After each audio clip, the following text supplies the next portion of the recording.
1959, norte de los Urales. 9 jóvenes experimentados, estudiantes y recién graduados en ingeniería, parten liderados por Igor Dyatlov hacia una cresta que los pueblos locales llaman Kholat Syakhl, la montaña de la muerte. El objetivo, al menos sobre el papel, era simple: cruzar valles, escalar crestas, regresar con fotografías, notas y la certificación de alta dificultad. En el diario de viaje, bromas internas, mediciones del clima, rutas trazadas a lápiz. En la radio, silencio rutinario. Después, solo silencio. Días más tarde, los equipos de búsqueda encuentran la tienda rasgada desde dentro hacia afuera. Huellas descalzas que se pierden en la nieve profunda. A pocos metros, el tronco de un árbol muestra ramas rotas, como si alguien hubiera intentado subir con desesperación. Los cuerpos aparecen en pares, luego aislados, luego reunidos por la geografía de la noche. Algunos boca abajo, otros abrazados, 2 con las manos quemadas, 3 con fracturas internas violentas sin señales externas. Una joven sin lengua. Ropas con rastros de radiación. Temperaturas bajo cero. Los relojes, detenidos en horas diferentes. Las versiones oficiales cambian con el viento. Avalancha, error humano, pánico súbito, pruebas militares. Pero la tienda montada fuera del abrigo natural contradice el manual. Las huellas ordenadas contradicen el pánico, y las heridas sin trauma superficial contradicen la caída simple. En el horizonte, testigos hablan de luces en el cielo esa misma noche. En los archivos soviéticos, una frase atraviesa décadas como un cuchillo de hielo: fuerza irresistible desconocida. El caso fue archivado, reabierto, reinterpretado, y cada nueva explicación devolvía más preguntas que respuestas. Entre mapas húmedos y fotografías veladas, solo queda un vacío cortante. ¿Qué hizo que 9 alpinistas abandonaran la seguridad de su tienda, descalzos en la oscuridad, para morir fragmentados por la nieve? Hoy, reconstruimos sus pasos, sus horas y sus decisiones. No para dominar la montaña, sino para escuchar lo que el viento intentó decir aquella noche, en la que el frío no fue el peor enemigo. La expedición. La historia comienza en enero de 1959, en la ciudad de Sverdlovsk, la actual Ekaterimburgo. El invierno soviético era implacable, pero para 9 jóvenes de la Universidad Politécnica de los Urales, el frío era solo otro desafío. Eran parte de un grupo de montañismo de élite, entrenados para resistir las condiciones más extremas. Al frente de la expedición estaba Igor Dyatlov, un ingeniero de 23 años, metódico, disciplinado y apasionado por los desafíos imposibles. A su lado, 8 compañeros, estudiantes, atletas, soñadores. Llevaban mochilas pesadas, cámaras, mapas, un diario colectivo y una confianza inquebrantable en su propia técnica. El destino: el monte Otorten, una elevación solitaria en los Urales septentrionales, cuyo nombre en lengua mansi significa «no vayas allí». Un aviso que nadie tomó en serio. Partieron en tren, luego siguieron en camiones, esquís y finalmente a pie. La travesía fue un mosaico de risas, canciones y cansancio. Las fotografías de los primeros días muestran rostros tranquilos, bromas en la nieve, anotaciones meteorológicas. El grupo era disciplinado, registraba todo. Cada jornada comenzaba con mediciones y terminaba con notas detalladas en el diario. Un cuaderno que más tarde sería hallado cubierto de nieve, pero intacto. El 10º integrante, Yuri Yudin, abandonó la expedición al tercer día por dolores crónicos en la espalda. Al despedirse, sin saberlo, se convirtió en el único sobreviviente del grupo Dyatlov. El 31 de enero, los alpinistas acamparon en un bosque denso. El viento aullaba, pero el ánimo seguía alto. En el diario, una de las últimas frases escritas decía: El tiempo está empeorando, pero el espíritu del grupo es fuerte. Al día siguiente comenzaron el ascenso hacia la montaña. La nieve pesada y la visibilidad casi nula los desviaron varios kilómetros de la ruta original. Al anochecer, decidieron montar la tienda en una pendiente abierta, sin árboles, a pocos metros de la cima. Una decisión que aún hoy desconcierta a los investigadores. Era el peor lugar posible para refugiarse del viento cortante, pero Dyatlov parecía decidido. El grupo cocinó, comió con prisa, tomó algunas fotografías. Luego, silencio. Ninguna comunicación por radio, ningún mensaje. La última anotación en el diario es banal. Una frase simple sobre la cena y el clima, pero entre líneas había algo denso, como si el viento llevara presagios. Afuera, la temperatura caía a menos 25 grados Celsius. Dentro de la tienda, 9 jóvenes se preparaban para dormir. Ninguno imaginaba que esa noche sería la última. Lo que ocurrió después no está escrito en ningún diario. Solo el hielo, el viento y la montaña conocen el resto de la historia, y hasta hoy se niegan a contarla. El último campamento. La tarde del 1 de febrero de 1959 fue devorada por una tormenta repentina. La nieve comenzó a caer de forma horizontal, empujada por vientos que cortaban como cuchillas invisibles. El grupo Dyatlov ya había ascendido demasiado para retroceder y decidió montar el campamento allí mismo, en una ladera desprotegida del monte Kholat-Syakhl. Esa decisión sigue siendo hasta hoy uno de los mayores enigmas del caso. ¿Por qué ignorar el refugio natural del bosque apenas a 1,5 kilómetros de distancia? Quizá Dyatlov quería poner a prueba la resistencia del grupo bajo condiciones extremas. O tal vez, simplemente, demostrar que podían hacerlo. Fuera cual fuera la razón, fue allí, en ese punto solitario, donde el destino quedó sellado. La tienda fue montada con precisión casi militar. Un corte longitudinal dividía el espacio en 2 áreas. Equipo y mochilas a un lado, sacos de dormir al otro. Cocinaron, anotaron el clima, viento fuerte, cielo cubierto, temperatura menos 18 grados Celsius, y se refugiaron. Una de las cámaras registró el último momento. Rostros cansados, pero serenos. Afuera, solo el sonido del viento golpeando la lona. Dentro, el calor de los cuerpos y la sensación de que lo peor ya había pasado. Era ese tipo de noche en la que el tiempo pierde forma y el sonido se convierte en enemigo. Y entonces algo ocurrió. Ningún signo de lucha, ningún grito, ninguna advertencia. La tienda fue rasgada desde dentro hacia afuera, como si todos hubieran necesitado huir de inmediato. Se encontraron huellas descalzas o con calcetines, descendiendo en línea casi ordenada hacia el bosque. No había rastros de pánico, solo decisión. Dejaron atrás todo: ropa, botas, comida, herramientas, cámaras. Afuera, la temperatura era de 25 grados Celsius, con vientos superiores a 60 km/h. La primera parada fue junto a un árbol solitario, donde intentaron encender una fogata con ramas secas. Las manos quemadas de 2 cuerpos hallados allí mostraban la desesperación de quien busca calor en medio del hielo. Las ramas rotas a 5 metros de altura sugerían que alguien subió, tal vez para recoger leña o tal vez para ver algo en lo alto de la montaña. Los demás cuerpos fueron encontrados en distintas direcciones, como si el grupo se hubiera dispersado tratando de regresar a la tienda. Algunos boca abajo, otros de lado, algunos abrazados. La escena parecía congelada en el tiempo, una coreografía del imposible.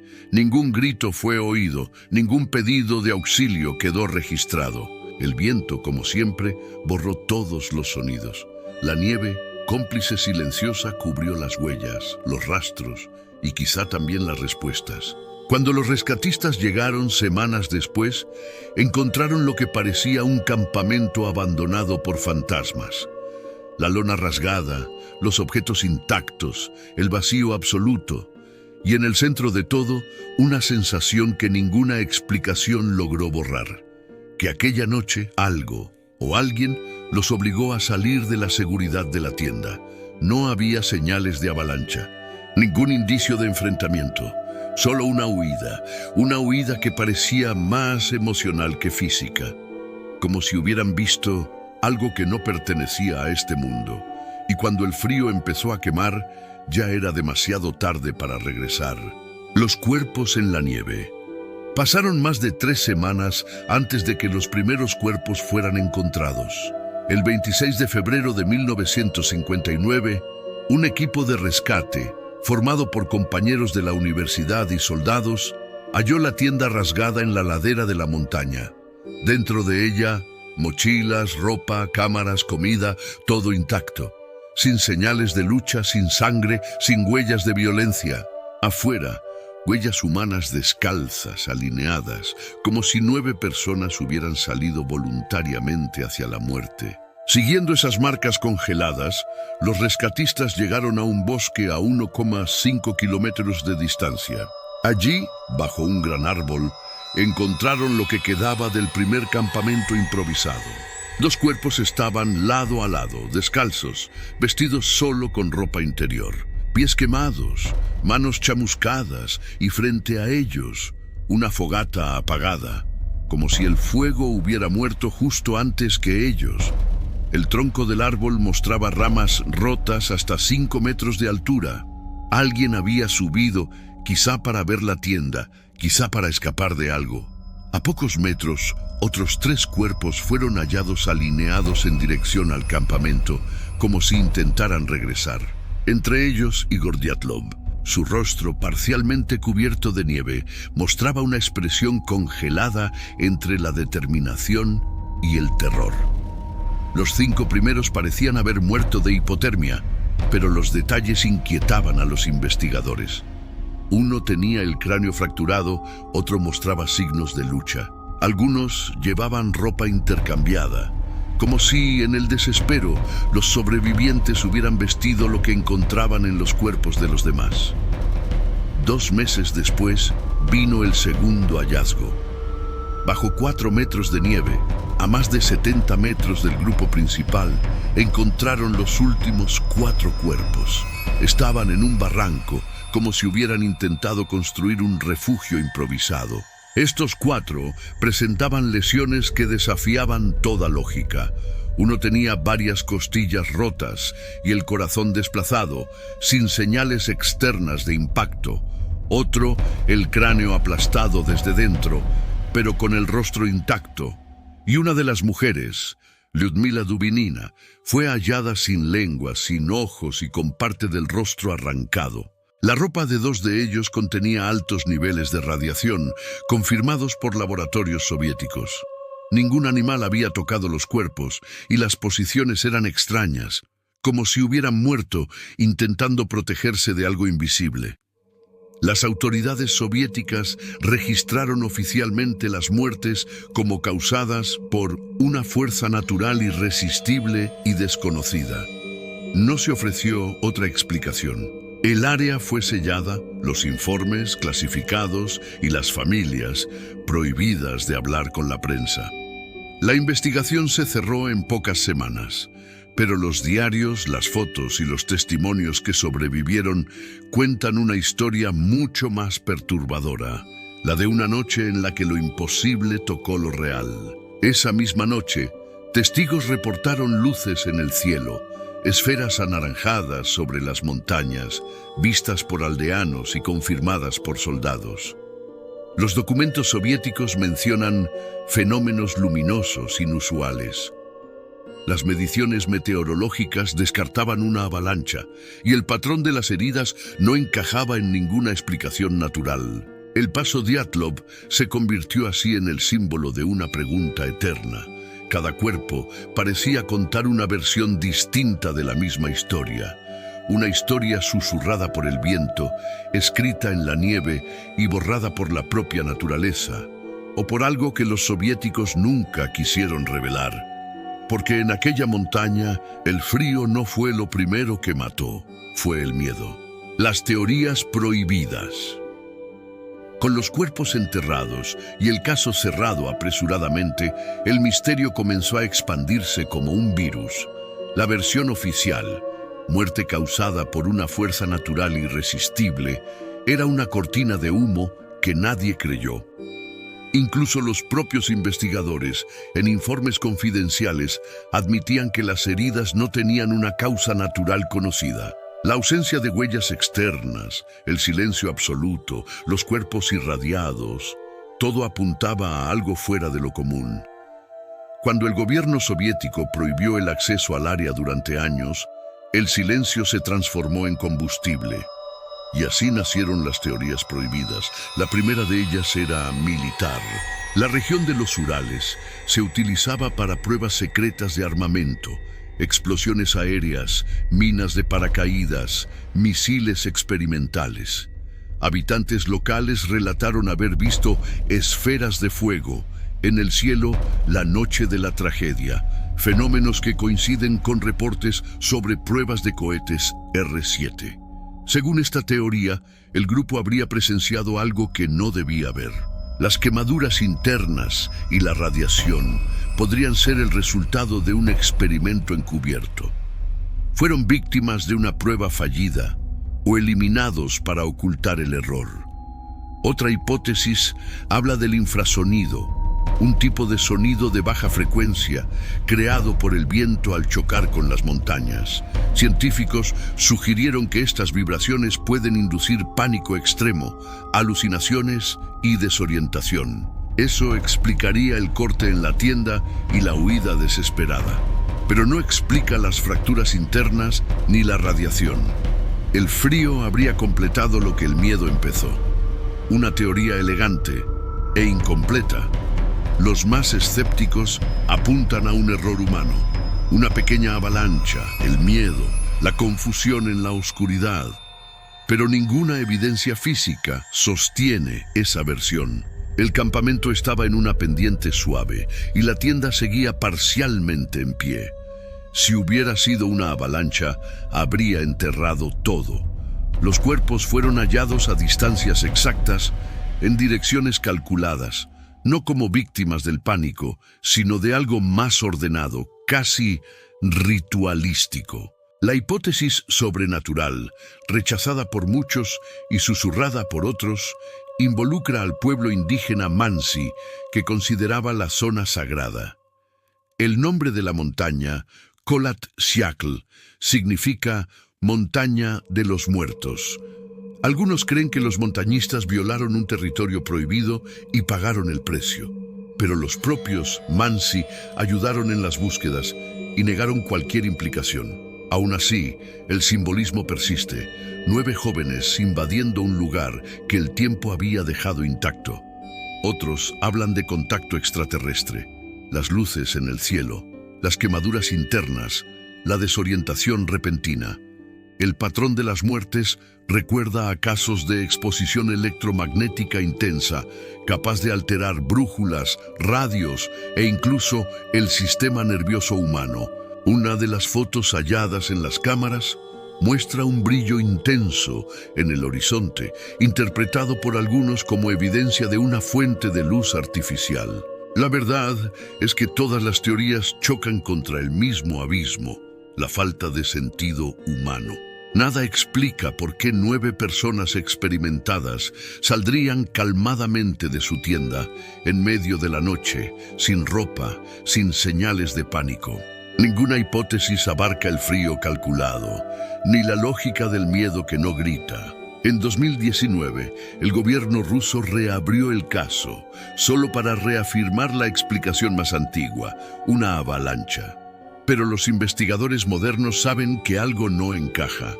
Las heridas, la radiación, el silencio, nada de eso coincide. Lo que queda del caso Dyatlov es un rastro de preguntas congeladas en el tiempo, un recordatorio de que lo desconocido no necesita pruebas para existir, solo testigos que lo encuentren.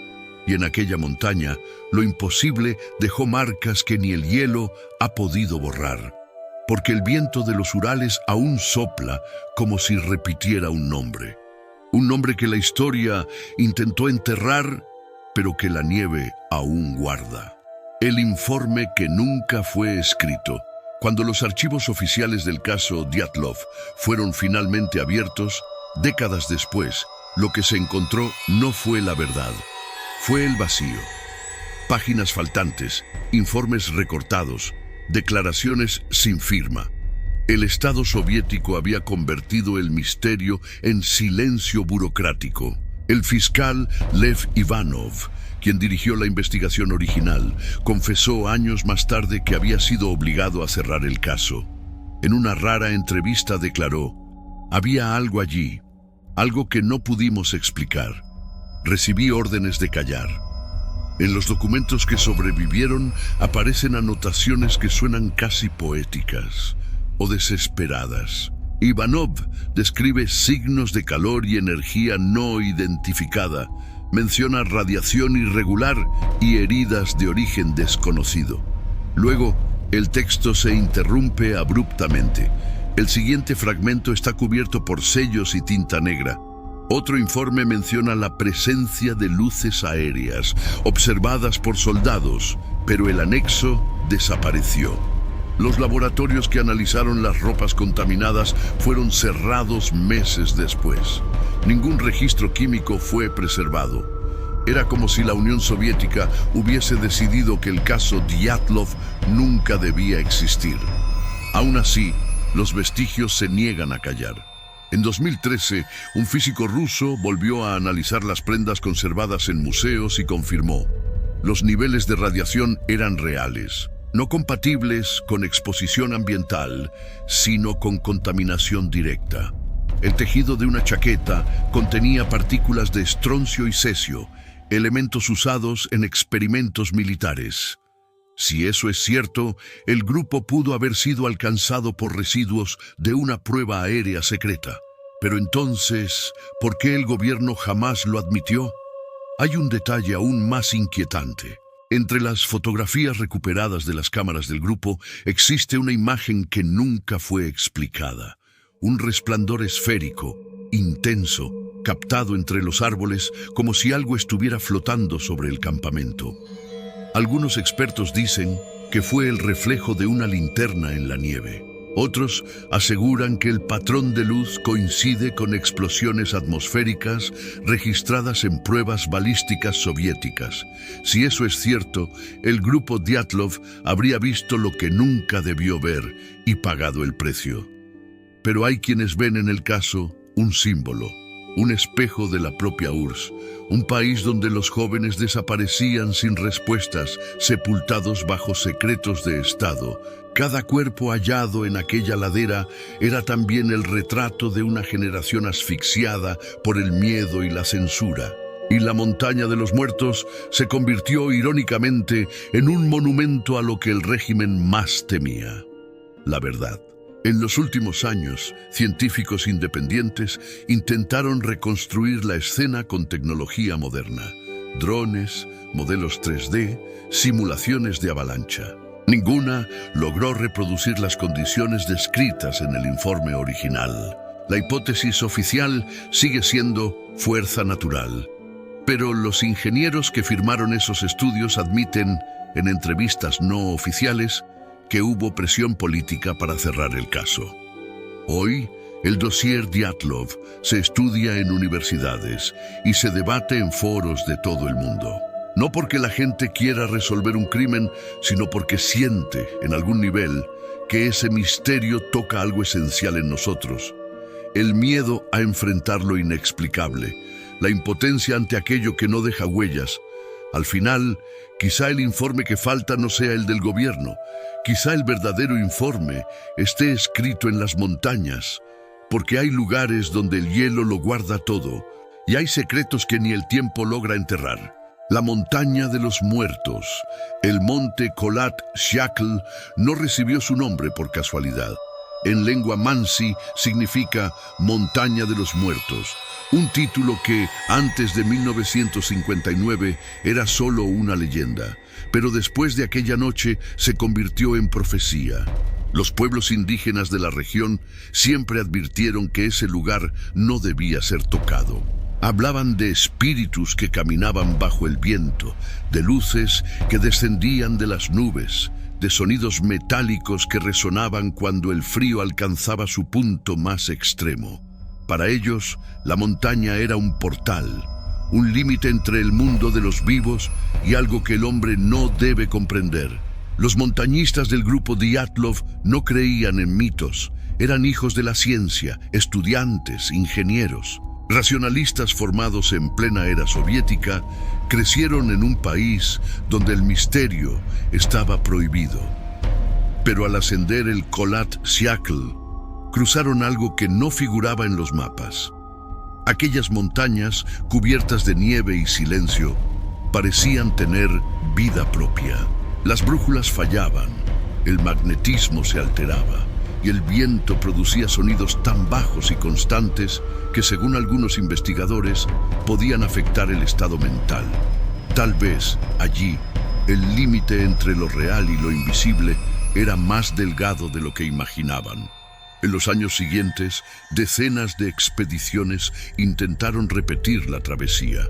Ninguna logró pasar más de una noche en el mismo punto donde el grupo había acampado.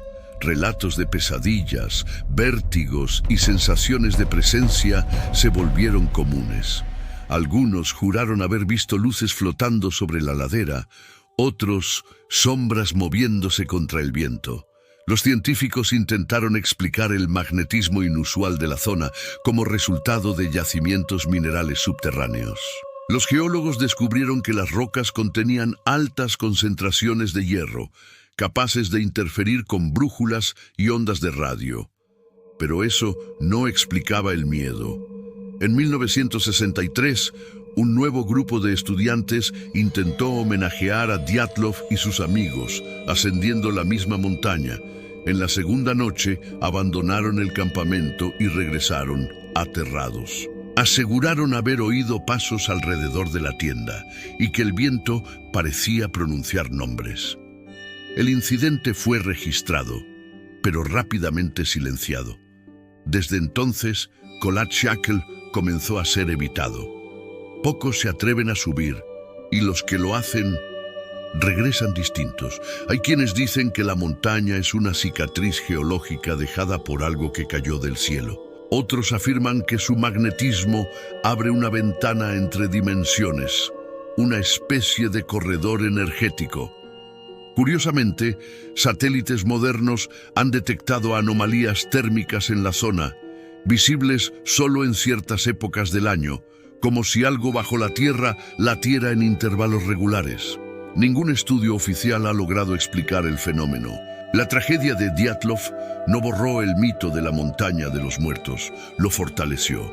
El lugar se convirtió en un altar de lo inexplicable, un punto donde la naturaleza, la ciencia y el miedo se mezclan en proporciones que la mente humana no puede descifrar. Allí el viento no sopla, habla, la nieve no cubre, guarda. Y quien escucha con atención jura oír entre las ráfagas el sonido de una tienda rasgándose, voces que pronuncian nombres olvidados y un grupo que aún intenta volver a casa. El eco de lo imposible. Han pasado más de 60 años y el caso Dyatlov sigue resonando como una herida abierta en el tiempo. Científicos, periodistas y cazadores de misterios han intentado, cada uno a su manera, descifrar lo que ocurrió aquella noche. Pero lo que permanece es el mismo silencio que cubría la montaña. Las teorías modernas intentan vestir lo inexplicable con la ropa de la lógica. Simulaciones digitales recrean el viento, el hielo, el terreno. Ninguna logra reproducir las heridas. Ninguna explica la mirada congelada de terror en los rostros, porque hay algo en el miedo puro que la ciencia aún no sabe medir. En 2020, un grupo de investigadores suizos publicó un estudio basado en datos de avalanchas y modelos en 3D. Según ellos, una pequeña masa de nieve pudo deslizarse sobre la tienda, obligando a los montañistas a huir. Una explicación simple, y al mismo tiempo imposible. ¿Cómo una avalancha podría romper costillas y cráneos sin dejar marcas externas? ¿Cómo una avalancha dejaría la tienda en pie, las huellas intactas y los cuerpos dispersos en distintas direcciones? El informe científico intentó cerrar el caso con estadísticas, pero terminó reavivando las dudas, porque el paso Dyatlov nunca fue solo un enigma físico, es un enigma humano. Cada década trae nuevas versiones: radiación, armas secretas, experimentos acústicos, portales dimensionales, luces en el cielo, y detrás de todas ellas un mismo hilo invisible. El miedo a admitir que el mundo aún guarda lugares donde la razón se inclina. La Unión Soviética intentó borrar el misterio con censura, el tiempo con olvido. Ninguno lo logró. El paso Dyatlov se convirtió en una cicatriz permanente, recordando que hay sucesos que desafían tanto al hombre como a la historia. Los descendientes de las víctimas aún visitan el lugar cada año. Llevan flores, encienden velas, dejan notas sobre la nieve. Algunos dicen oír voces lejanas, como conversaciones arrastradas por el viento. Otros solo guardan silencio, mirando el horizonte. La montaña sigue igual, fría, blanca, inmóvil, pero viva. Hay quienes creen que guarda memorias, que cada ráfaga transporta fragmentos de una charla interrumpida, de un grito ahogado, y que, mientras alguien lo recuerde, el grupo Dyatlov nunca estará realmente muerto. Tal vez lo que ocurrió aquella noche sea imposible de comprender porque no pertenece a un solo mundo. Quizás fue la intersección entre lo físico y lo invisible, entre lo que se ve y lo que se siente. El punto donde el miedo humano encontró algo que no podía nombrar. Y el resultado fue el silencio. Un silencio que no termina. Hoy, el caso Dyatlov es más que un misterio. Es un espejo que refleja todo lo que el ser humano teme enfrentar.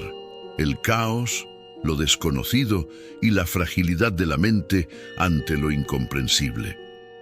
Tal vez, al final, el verdadero enemigo en aquella montaña no estaba fuera de la tienda, sino dentro de cada uno de ellos. Porque el abismo no es un lugar, es un sonido que sigue resonando entre el viento y la memoria. Y si escuchas con atención, aún podrás oírlo. El crujido del tejido rasgándose, el paso vacilante sobre la nieve, el último suspiro antes de la nada. El eco de lo imposible, que nunca dejó de llamar. El viento que no calla.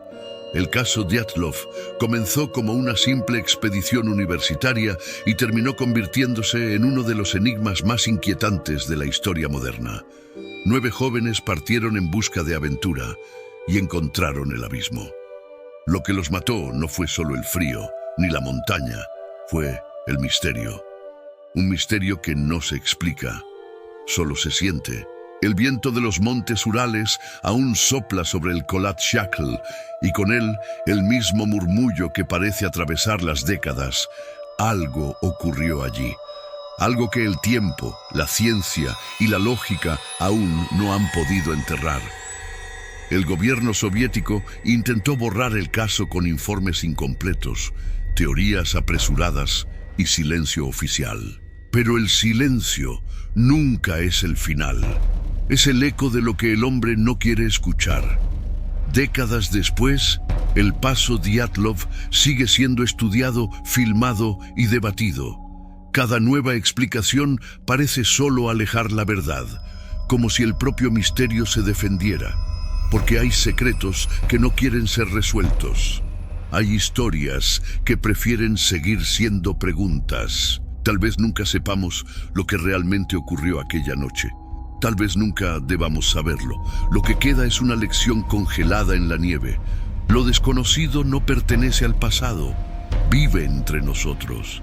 Está en las grietas, en los silencios, en los lugares donde el miedo se transforma en fe. El grupo Dyatlov se convirtió en algo más que víctimas. Son los guardianes de un límite. La frontera entre lo humano y lo imposible. El viento que barre la cima de la montaña es el mismo que un día borró las huellas, pero también el mismo que sigue contándolas una y otra vez a quien se atreve a escuchar. Y quizá ese sea el verdadero destino del paso Dyatlov, permanecer como un recordatorio de que hay lugares que no fueron hechos para ser comprendidos, solo respetados. Porque el hielo se derrite, los cuerpos descansan, pero el sonido de lo que ocurrió aquella noche aún se mueve. Y si cierras los ojos, podrás oírlo también. El susurro del viento que no calla, llevando consigo el último secreto de los 9 que se atrevieron a subir la montaña de los muertos. El misterio del paso Dyatlov no es solo una historia sobre el pasado.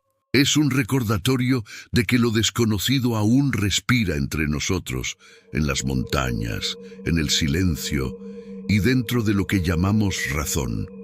Porque hay verdades que el tiempo intentó enterrar, pero algunas siguen susurrando bajo el hielo. Este es el cofre azul, donde la verdad se esconde entre el silencio y el espejo.